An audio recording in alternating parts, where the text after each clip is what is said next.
हरियाणा के नाम में ही हरियाणवी है। हरियाणवी मतलब समृद्धि। हम देश के सबसे समृद्ध राज्यों में गिने जाते हैं, फिर चाहे बात खेती बाड़ी की हो या फिर उद्योग धंधों की। अब एक नई समृद्धि आ रही है यहाँ स्पोर्ट्स चैंपियंस की।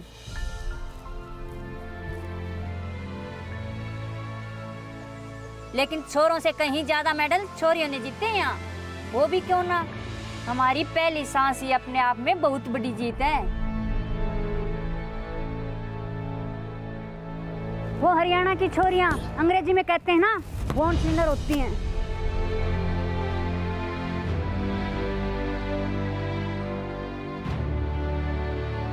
Athletes don't just fight their rivals. They battle themselves, circumstances, and doubts. Winners are those who stay the course and continue to move forward despite the hurdles. Ritu Phogat is such a warrior. A medalist in both the Wrestling World Championships and Asian Championships, she now takes her considerable talents to another pursuit of excellence. New arena, new fight, but the same old confidence. MMA में जाने का main reason है कि मुझे कुछ अलग करना, कुछ हटके करना है। Change, both in life and in sport, is never easy. This is the path Ritu has chosen to walk as she swaps wrestling for mixed martial arts. Ritu was born into wrestling. Her father is renowned wrestling coach Mahavi Phogat. Her sisters Geeta and Babita are wrestling champions. Her cousin Vinesh is an Asian Games gold medalist. But Ritu's story is not just about wrestling. For her, it's about finding her own identity and leaving her own mark on the world. It's a story of setbacks, success, despair, hope, and the will to never give up.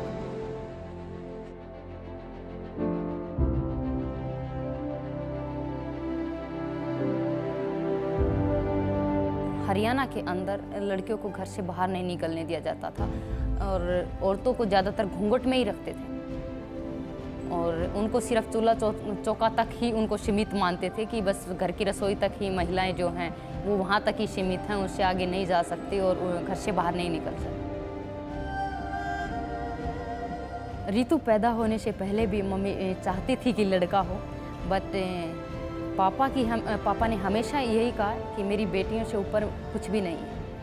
लेकिन पापा के सामने mummy की बोलने की हिम्मत नहीं होती थी, बट वो पीछे से अपनी प्रार्थना वो करती थी और भगवान से मांगती। मेरी दादी जी भी ओबियसली बेटे की दुआ करती थी।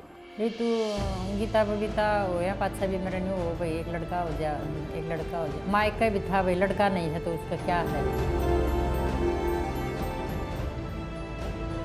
सभी यही चाहती थी कि मुझे लड़का हो। क्या पता उनकी सोचती हैं कि ये परवरिश को आगे बढ़ाएगा, ये हमारी सेवा करेगा। लेकिन पापा ने ये चीज़ कभी दिमाग में नहीं आई कि मुझे लड़का हो लड़की। पापा को जब लड़की हुई तब भी बहुत खुशी हुई। अभी मम्मी खुद ही बोलती हैं कि ऐसे या लड़की हो तो तुम्हारी जैसी हो। और लड़का लड़की में क्या भेद है? पहले तो था मेरे भी, आप लड़का हो। फिर मेरे को सोचे लड़का लड़की, लड़की बढ़िया है। जिस घर में लड़की नहीं है तो वो नर्क है। लड़की तो माँ बाप के लिए भगवान है। बहुत शरारती थी रितु, बचपन से ही वो हमेशा कोई ना कोई तोड़ फोड़ कुछ ना कुछ रखती थी। बहुत ही मतलब एक्टिव बहुत ज़्यादा थी। किसी का थप्पड़ मार दिया, किसी के चट्टू मार दिया, किसी के साथ कुश्ती करना, किसी ने घेरना, किसी ने पटकना, ये कराया करती थी। हमने स्टार्ट मतलब 6 या 7 साल की उम्र में कर दी थी। ज़्यादा प्रेशर नहीं था उस टाइम पे मेरे पे, जितना गीता और बबीता पे ज़्यादा प्रेशर था। उस टाइम पे पापा का ज़्यादा फोकस नहीं था मेरे पे। तो जैसे जैसे उनके मेडल आते गए गीता बबीता के, मेरी भी एज हो गई मतलब कैडेट में। उस टाइम पे पापा का फोकस हो गया, मेरी उम्र होगी 13 या 14 साल। मैं उस कैटेगरी में आ गई थी कि मैं लड़ सकती हूँ।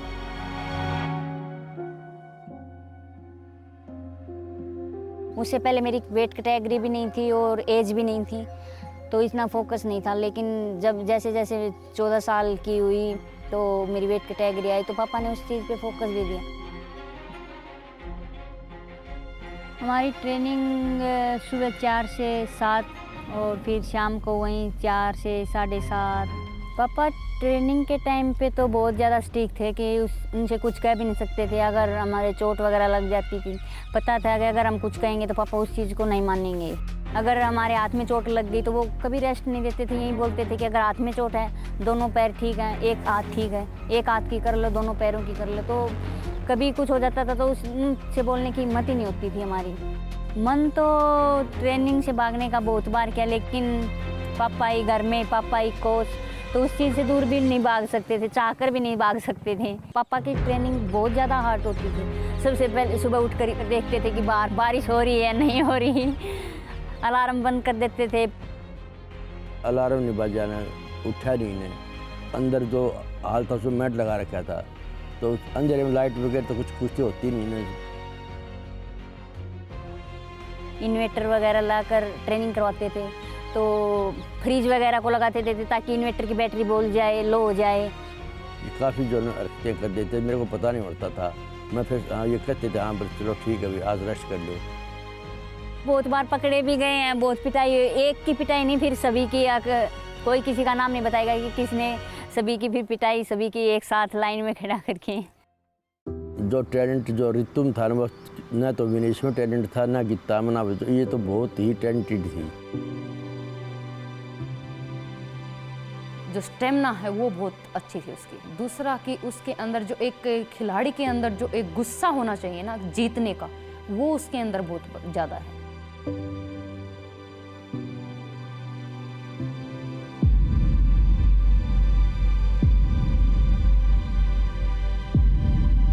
ट्रेनिंग करते हैं उस टाइम जो विनेश है, प्रियंका है, इनको जो रुआ देती थी, इतनी तगड़ी थी ये कुश्ती के अंदर।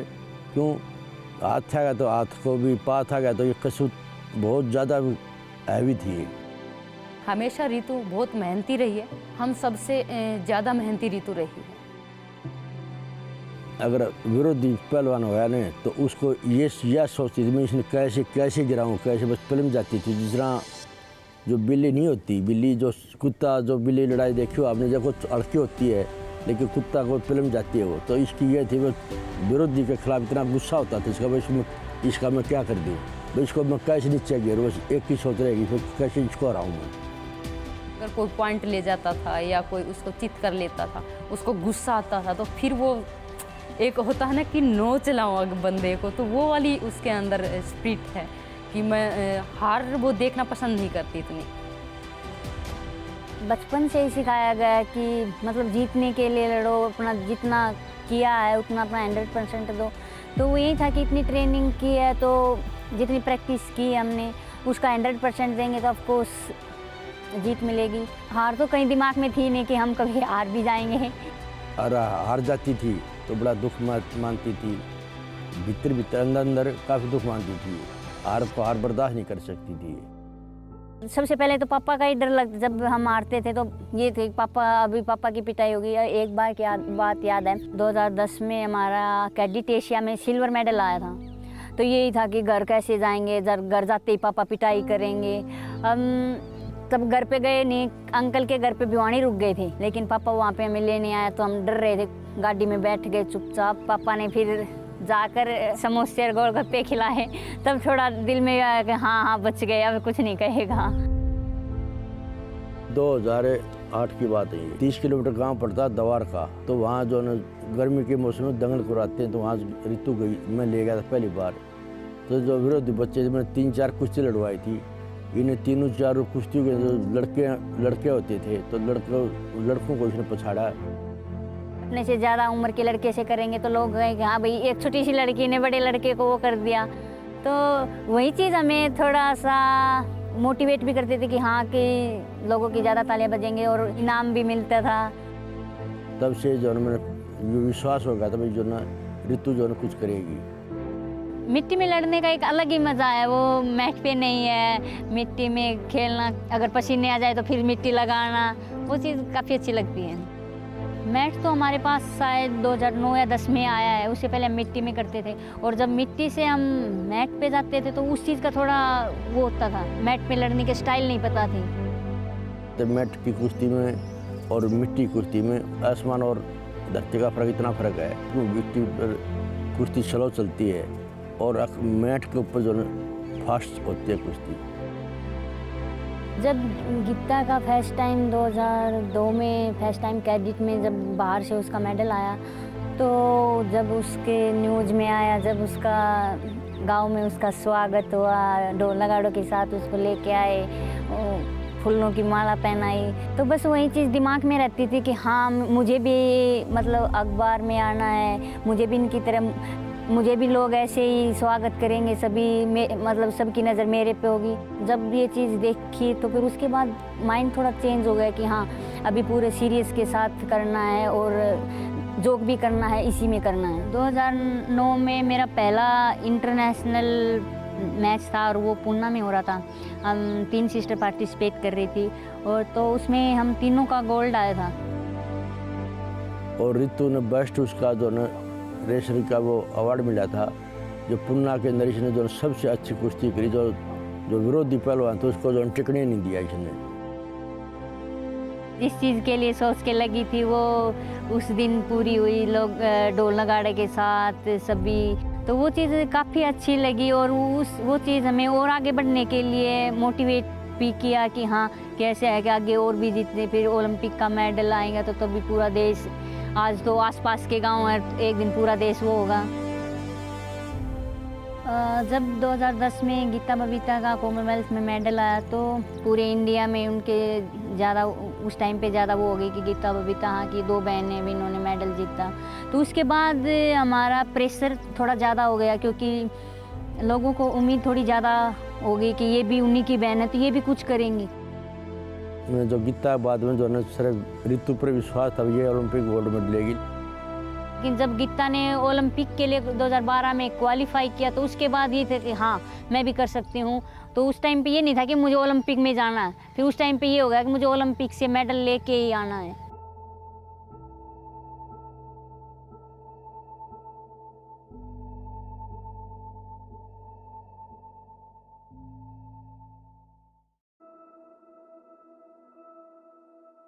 Only those who have the courage to fight become champions. Ritu's eyes were set on heights not even reached by her successful sisters Geeta and Babita. Her aim was to win an Olympic medal in wrestling.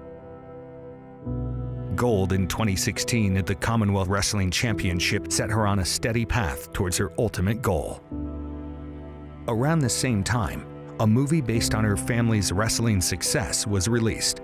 Starring Bollywood A-lister Amir Khan, the film was a hit that broke multiple records. Dongal's success made the Fogats a household name. But Ritu's character was a shadow behind the dazzling success of her sisters. It was obvious to her that she needed to set out and forge her own identity. पापा का एक सपना है कि Olympic में medal gold लेके आना, तो वो अभी अधूरा है। अगर यही है दिमाग में कि मैं कुछ अलग करूं, ओलंपिक में मेडल लेके आऊं, तो दंगल 2 बनेगी हम पे। यही था कि दिमाग में दंगल 2 बनानी है। Winning silver at the Under-23 World Wrestling Championship in 2017 took Ritu another step towards her goal. But those plans were to be undone by those closest to her. Family is usually the strength of all athletes, but ironically, it became Ritu's weakness. It was another prodigious talent, also trained by her father, that would be her biggest challenge. Vinesh Foghat. Vinesh और Ritu same wait में थे, but Vinesh से जब हार जाती थी तो रितु बहुत गुस्सा उसको आता था कि क्या करूँ जिससे मैं जीत पाऊँ, क्योंकि वो अपनी पूरी ताकत वो झोंक रही थी मेहनत के अंदर। उससे अगर 2 टाइम मेहनत की कहती वो 3 टाइम करती थी। उससे तो ज़्यादा ही प्रैक्टिस करती थी, तो थोड़ा बहुत होता था कि मैं क्यों नहीं कर पा रही।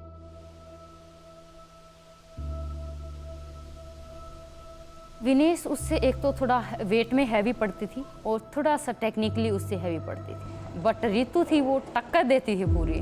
वेट कम था, थोड़ी सी उससे पावर कम थी, बट उसका स्टेमिना था वो विनेश से कहीं ना कहीं ऊपर था।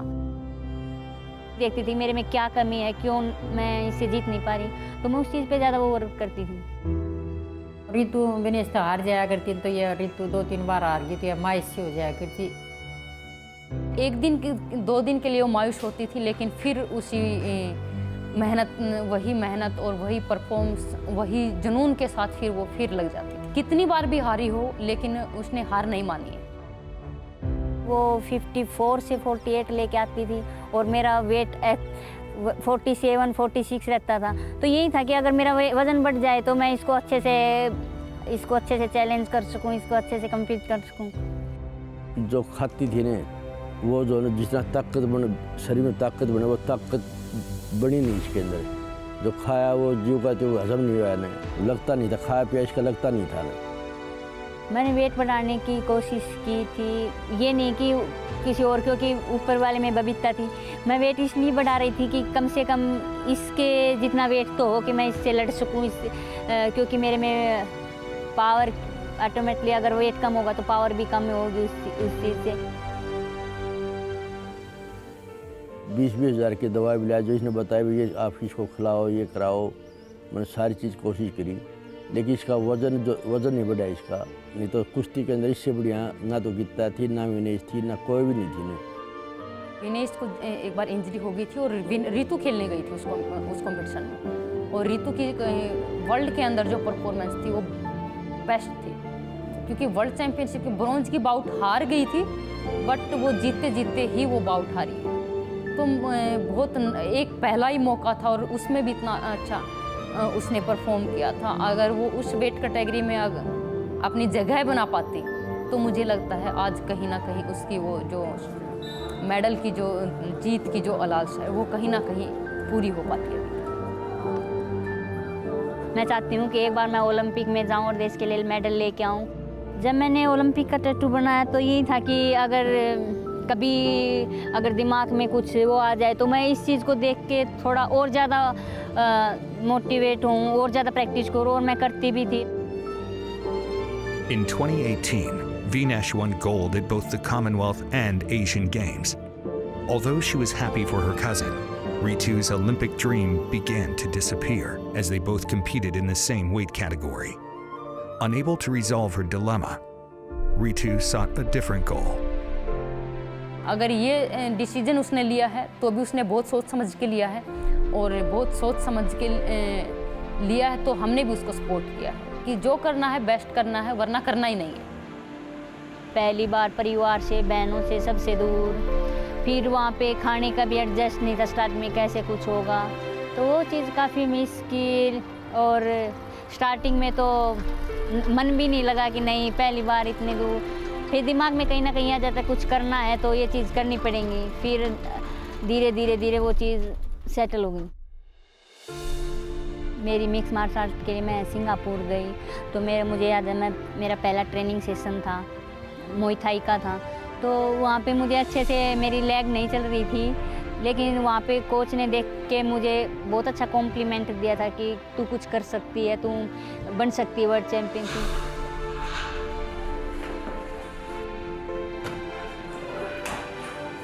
रेसलिंग का मिक्स मार्शल आर्ट में बहुत ज़्यादा बेनिफिट है। अगर मैं बात कहूँ तो मिक्स मार्शल आर्ट में जो टॉप के 10 जो टॉप के फाइटर हैं उनमें 7 रेसलर हैं जो रेसलिंग से मिक्स मार्शल आर्ट में गए हैं। मेरा गोल यही है कि मैं इंडिया की पहली फाइटर बनूं जो देश के लिए बेल्ट लेके आई। उसका सपना जो ओलंपिक का था वो उसने MMA के अंदर उसने देखा, वो ये है कि वर्ल्ड चैम्पियन बनना बहुत बड़ी बात। और मैं तो कहूँगी रितु अगर वर्ल्ड चैम्पियन बनती है MMA के अंदर तो वो रितु का कहीं ना कहीं सपना पूरा होगा।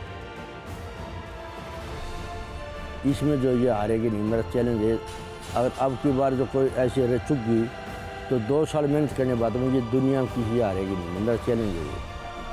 हमें उस पर इतना भरोसा है कि वो एक मंजिल को पाएगी ज़रूर, चाहे वो कभी भी पाए लेकिन पाएगी ज़रूर।